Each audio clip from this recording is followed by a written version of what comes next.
Les animaux ne sont pas comme nous. Habituellement, ils sont généreux, désintéressés et pensent toujours à leurs petits en premier, avant eux-mêmes. Parfois, ce n'est même pas leur propre petit dont ils s'occupent, mais celui d'un autre. Pas seulement quelqu'un de leur propre groupe d'animaux, mais une toute autre espèce. Voici 8 fois incroyables où des animaux ont adopté d'autres animaux. Les tigres sont les bêtes féroces de la jungle, qui sont très particulières sur la façon dont elles élèvent leurs petits. Les tigresses sont toujours en alerte avec leurs bébés. Elles passent presque tout leur temps à les nourrir, ne faisant de pause que pour manger, et encore, à peine. Si une tigresse sent le moindre danger, elle déplace ses petits vers un autre endroit. Peu importe si elle doit le faire des centaines de fois, elle y arrivera. C'est le genre de travail que seule la propre mère d'une personne peut vraiment faire. C'est pourquoi il était si surprenant de voir cette chimpanzé, nommée Ajana, être si douée pour materner 2 lionceaux de tigres. Elle a appris à s'occuper d'eux en voyant leur maître, et elle est donc très douée pour les nourrir à temps. Jouer avec eux, les faire se sentir en sécurité, et elle utilise même son doigt comme tétine pour les calmer s'ils sont grincheux. Ce qui est encore plus surprenant, c'est que ce n'était pas la première fois qu'elle faisait ça. Quelques années auparavant, elle a même élevé des lionceaux et des léopards, exactement de la même manière. Ronan et Emma Lally étaient juste un couple ordinaire qui possédait une petite ferme. Même s'ils avaient d'autres emplois, ils avaient un tas d'animaux de ferme différents que l'on s'attend à voir dans une ferme. Finalement, ils ont décidé d'obtenir des canards pour compléter leur collection d'animaux. Ronan a donc obtenu quelques œufs fécondés et a attendu qu'ils éclosent. Peu de temps après, les œufs ont éclos en petits canetons. Mais lorsque Ronan est allé voir les canetons, il ne les a trouvés nulle part dans la ferme. Après avoir cherché pendant un certain temps, il les a finalement trouvés. Mais il courait vers un hangar près de la ferme où vivait un chat adulte.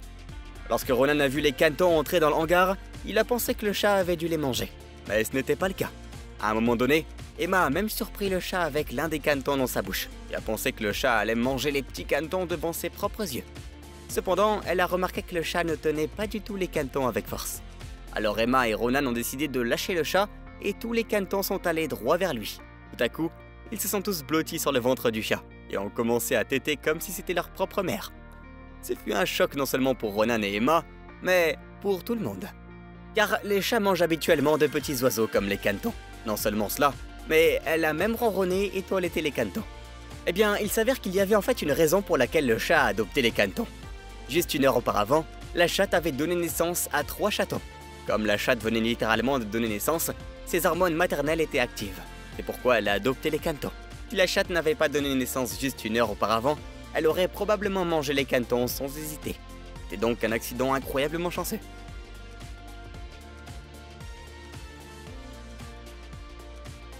Peu importe l'espèce que vous êtes, il n'y a pas de douleur comme celle de perdre son propre enfant. Cette gentille chienne venait d'accoucher prématurément et de donner naissance à des chiots. Pendant son séjour au refuge, elle a tout essayé pour les sauver, mais ils étaient tout simplement trop jeunes pour survivre. La chienne mère a été trouvée dans une station-service, visiblement désemparée après avoir perdu tous ses chiots. Le refuge a donc fourni à la mère une peluche qui avait un battement de cœur afin de la calmer. Le chien a même déchiré le matelas sur lequel elle était assise en essayant de chercher ses chiots. Après tout cela, le refuge a soudain eu une idée. Ils ont décidé de présenter des chatons sans mère à la chienne. Le chien a instantanément accepté les chatons et a commencé à les allaiter. Les chatons semblaient super maigres lorsque le refuge les a trouvés pour la première fois, mais ils semblaient en bien meilleure santé après seulement quelques jours. Malheureusement, un cancer a été diagnostiqué chez la chienne mère peu de temps après, mais elle a fini par le surmonter avec la chimio et a été adoptée avec un de ses chatons.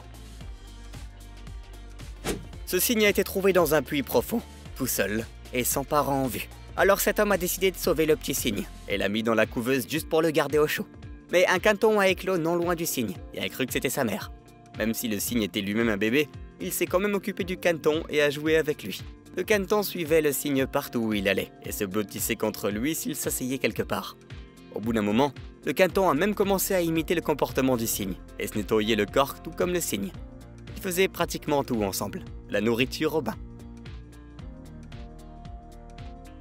La nature peut être très cruelle, même envers les bébés, mais c'est ainsi que le monde fonctionne. Ce bébé éléphant, nommé Jabulani, a été abandonné par sa famille après s'être coincé dans un fossé. Lorsque les autres éléphants ont réalisé qu'ils n'avaient aucun moyen de sortir Jabulani, ils l'ont laissé derrière eux. Heureusement, il a été retrouvé plus tard par des mineurs, qui l'ont secouru et emmené au centre d'élevage de Hudsport. Lorsque Jabulani est arrivé au centre, il était très agressif, ce qui est normal pour des éléphants effrayés. Mais lorsque Jabulani a rencontré Scap, le mouton, Toutes ces inquiétudes se sont évanouies. Bien que le duo soit un peu inhabituel, Scap le mouton a gardé un œil sur Jabulani comme s'il était son propre fils, et l'a tenu à l'écart des problèmes. Jim Watkins et sa femme Karen ont décidé d'aider une maman chat avec un tas de chatons, et leur ont donné un foyer aimant. Mais peu de temps après, un bébé écureuil est tombé d'un arbre directement dans leur cour. L'écureuil ne pouvait pas vraiment grimper aux arbres parce qu'il était trop petit. Ils ont donc décidé de mettre le bébé écureuil dans la même boîte que les chatons avec la chatte. La mère chat a instantanément accepté le bébé écureuil et a commencé à le nourrir et à le toiletter comme s'il était le sien. Ce qui est encore plus étonnant, c'est que l'écureuil pense lui-même être un chaton. Il vous laisse le prendre dans vos bras et le caresser autant que vous voulez. Et en plus, il ronronne comme un chat. Un tsunami en 2004 a égaré beaucoup d'animaux en Asie du Sud-Est. Ce bébé hippopotame a également été victime de cette tragédie et était dans un état critique lorsqu'il a été retrouvé. Beaucoup ont même considéré qu'il avait de la chance d'être en vie en premier lieu. Le bébé hippopotame était extrêmement traumatisé et a été séparé de sa mère. L'hippopotame a ensuite été envoyé dans un sanctuaire pour animaux au Kenya, où il a trouvé une vieille tortue dans son enclos. La tortue avait plus d'1 siècle et s'appelait Mzi, ce qui signifie littéralement « vieil homme » en swahili. L'hippopotame, nommé plus tard Owen, a couru directement vers la tortue et a essayé de lui faire des câlins. Mais Mzi n'en voulait pas et a même sifflé sur le bébé hippopotame. Mais Owen était têtu et a continué à suivre Mzi partout jusqu'à ce qu'il l'accepte enfin. Après cela, ils ont fait des câlins, se sont léchés mutuellement et ont fait à peu près tout ensemble. Les employés pensent en fait que l'hippopotame pense que la tortue est un hippopotame en raison de leur couleur et de leurs traits similaires. Une fois qu'Owen est devenu trop grand, il a dû être séparé de Mzi car il pouvait éventuellement le blesser et a été placé dans un enclos avec d'autres hippopotames de sa taille. Mzi, quant à lui, a continué à vivre sa vie comme il le faisait avant de rencontrer Owen. Très bien. Laquelle de ces histoires vous a fait le plus chaud au cœur? Dites-les nous dans les commentaires ci-dessous. N'oubliez pas d'aimer la vidéo et de vous abonner à la chaîne des Surprenants pour en voir plus. A bientôt dans la prochaine.